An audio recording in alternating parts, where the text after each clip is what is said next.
you can't just academically study yourself, right? You're still living a life. So it's very hard for me to like be able to talk about the effects of masking if I am like constantly demanding of myself that I never mask.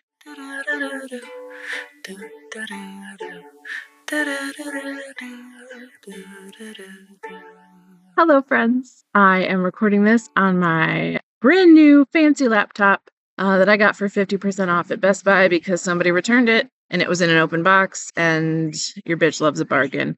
I am recording from Washington, D.C. I'm at my sibling's place, and I came out here for my birthday, and we are going literally to Broadway for my first time ever. We are seeing Moulin Rouge because I had a chance to see Megan Thee Stallion with my own human eyes, and I was like, let's do that.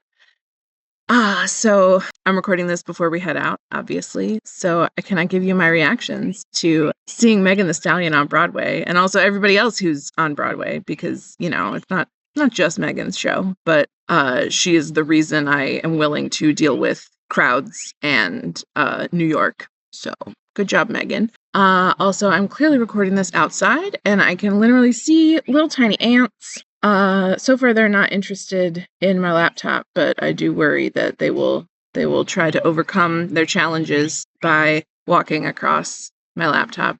But in the meantime, hey, hi, hello. I'm going to talk about lying because also I'm standing in like a pile of pine needles and pine cones because that's the situation. I started trying to record inside, and my siblings' plant lights were on, and those were like purple, so I went and turned those off. And then I went and sat back down, and then I realized that the dishwasher was running right behind me, and their apartment is roughly the size of a shoebox. So I decided to come outside where it's nice and the lighting's better and you can see my beautiful face. And honestly, it's nice for me to smell fresh air. So overall, a beautiful happenstance. So I realized the other day that, well, I was reading a romance novel, as one does. This is just currently where my self-awareness is coming from, is romance novels. And I don't know what this author has lived through to give her characters so many experiences that I can relate to on a visceral level. I'm so sorry.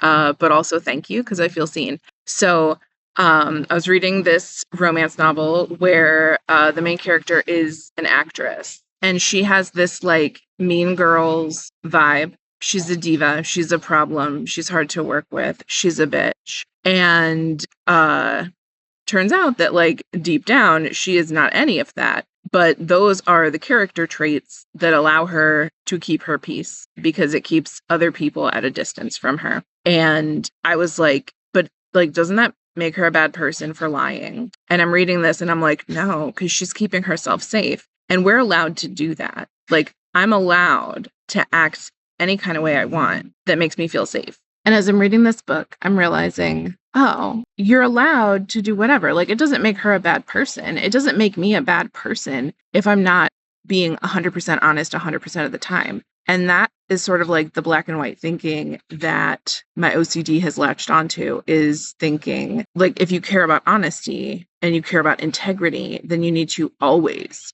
be being honest, which to me means like literally if somebody came out of a darkened alley and was like, do you live around here? I would probably be like, yes, I live over there, because I don't have the instinct to like protect myself with untruth. And that sucks. And part of that is like perhaps being naive or autistic or several things, but at some point, just deep down in my brain, it decided like, no, you have to be perfectly honest all of the time. So if somebody says, hey, how you doing? It is my duty as a human being to say exactly how I'm really doing. And I realized that's masking. Masking is a series of lies and deceptions that we use to keep us safe. And when I first started my little realizing I am autistic and ADHD and neurodivergent and all of this, when I first started this journey, I was like, okay, well, masking is bad because masking makes us uncomfortable. Also, yes, that is my car behind me with a fucking unicorn in the window.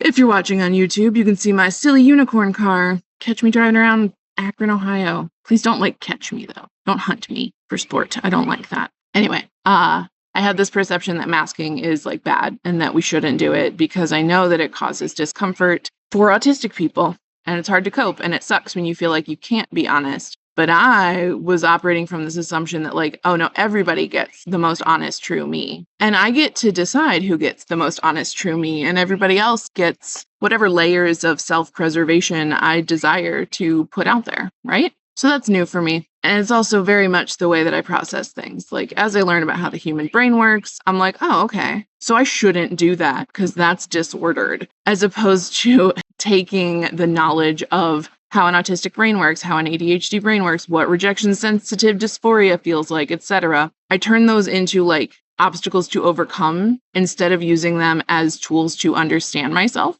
And I think that is where a lot of my most recent burnout has come from, because it's like you can't just academically study yourself, right? You're still living a life. So it's very hard for me to like be able to talk about the effects of masking if I am like constantly demanding of myself that I never mask. That's all I got for now. I am going to try and record a little bit after the show tonight. So we'll see how that goes. Deuces.